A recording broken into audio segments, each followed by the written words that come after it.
자, 오늘은 정말 모시기 힘든 대형 유튜버를 모셨습니다. 놀면서 배우는 심리학의 최설민님 모시고 이야기 나눠볼 텐데요. 간단하게 자기소개 부탁드릴게요. 네, 안녕하세요. 놀면서 배우는 심리학이라는 유튜브 채널을 운영하고 있는 양수인간 저자 최설민이라고 합니다. 그동안 150분이 넘는 심리학 전문가들 아니면 각계각층의 전문가분들을 모셔서 인터뷰했을 텐데 어떤가요? 만나본 사람마다의 각자의 전문가이기 때문에 공통적으로 하는 말들이 있을 것 같아요. 인간관계든지. 결국에 그 분들이 강조하시는 말들의 하나는 내가 어떤 사람이냐, 그냥 수동적으로 살아가는 존재이냐 아니면 능동적으로 내가 선택할 수 있는 존재이냐에 대한 생각의 차이가 굉장히 중요하다. 다만 여기서 그 생각에서 내가 진짜 할 수 있는 것과 없는 것을 구분하는 능력, 그러니까 나의 한계를 아는 게 오히려 더 중요하다라고 말씀을 많이 해주신 것 같아요. 예를 들어서 이런 게 있을 수 있어요. 나와 나의 관계에서 내가 통제할 수 있는 게 있고 통제할 수 없는 게 있거든요. 내 감정은 사실상 제가 통제할 수 없습니다. 나쁜 감정이 마음속에서 피어오르면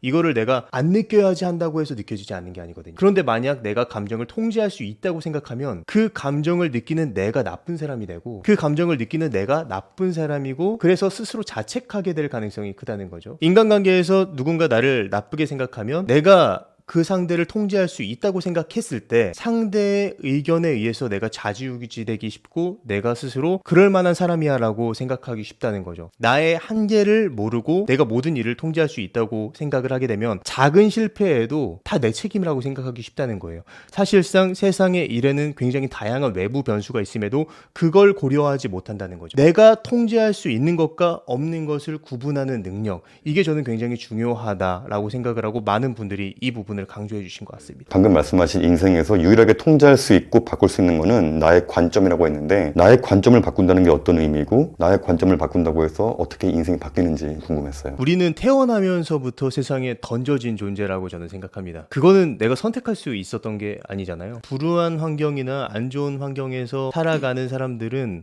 어떻게 보면 어린 시절에 겪었던 불행했던 일들이 마치 운명일 수밖에 없었다. 그리고 우리가 좋은 환경에서 태어났다 하더라도 세상을 살아가면서 겪는 다양한 불행한 일들, 누군가에겐 상실이 있을 수도 있고요, 또 누군가에겐 좌절이 있을 수도 있고, 이런 일련의 불행한 일들은 항상 일어날 수밖에 없는 상수다, 고통은 상수다라고 저는 표현을 했어요. 그리고 그 속에서 그 상황을 바꿀 수 있는 유일한 변수는 나다. 근데 보통 사람들은 반대로 생각하시는 것 같습니다. 상황이 변수고 나는 그 속에서 어쩔 수 없는 고정된 존재다라고 생각을 하는데, 저는 이 부분에서 좀 다른 관점, 내가 충분히 그런 상황을 헤치고 나아갈 수 있다라는 생각을 갖는 것이 그런 어떤 고통스러운 상황 속에서 벗어날 수 있는 유일한 방법이라고 생각을 해요. 웬만해서는 상황이 먼저 변하지는 않는 것 같아요. 내가 어떤 행동을 했을 때 상황이 바뀌는 거지, 내가 행동을 하지 않고 그대로인데 상황이 바뀌리라고 기대하는 것은 마치 감나무에서 감이 떨어질 때까지 입 벌리고 기다리는 꼴과 같다고 생각하거든요. 그런데 감나무에서 언젠가 감이 떨어지긴 할 거예요.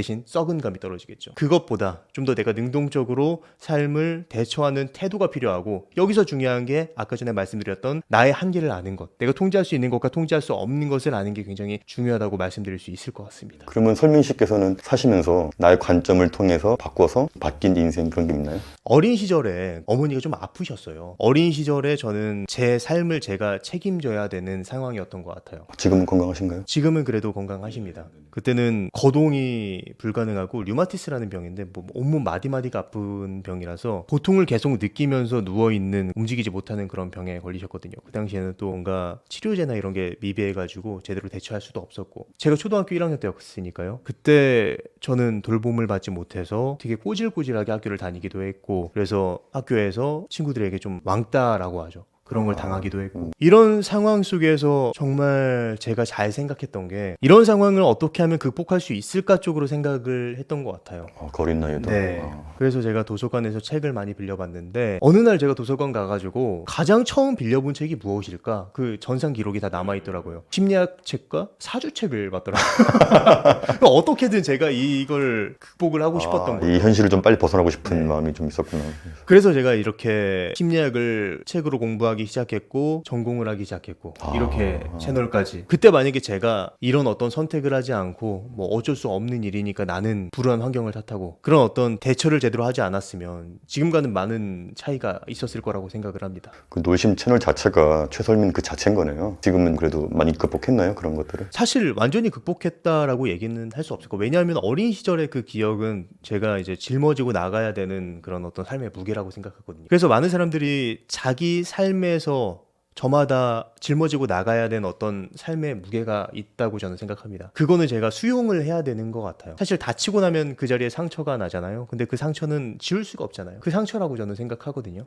그 대신 내가 이 상처를 가리는 게 아니라 내가 상처를 가지고 있어 라고 스스로 인정할 수 있는 그 힘을 가지고 있는 게 굉장히 중요하고, 그럴 수 있을 때 내가 조금 더 발전적인, 조금 더 나다운 삶을 살 수 있지 않을까라고 저는 생각을 합니다. 그러면 설민 씨 인생에서 가장 설민 씨를 바꿔준 책이 혹시 있나요? 저는 어린 시절에 읽었던 내 안에 잠든 거인을 깨워라 라는 책 혹시 아시나요? 몰라요. 700페이지짜리 책이었어요. 그 몇 살 때 읽은 거예요? 20살 때인가? 20살 때? 22살 때인가? 결국에 그 책을 통해 저는 이렇게 생각했어요. 저는 처음에 매력적인 사람이 되고 싶었습니다. 왜냐하면 어린 시절에 그렇게 뭔가 보살핌을 받지 못하고 굉장히 내면적으로 떨어져 있는 상태에서 그 당시엔 심리학에 대해서도 많이 알려져 있지 않았기 때문에 외적인 걸 바꾸는 게 저는 최선의 길이라고 생각을 했었거든요. 그런데 그게 아니었어요. 외적인 게 바뀌어도 내적인 어떤 기반이 다져지지 않으면 그 사람은 더 이상 매력적인 사람이 되기 어렵다는 사실을 알게 됐는데, 그걸 그 책을 통해서 알게 됐습니다.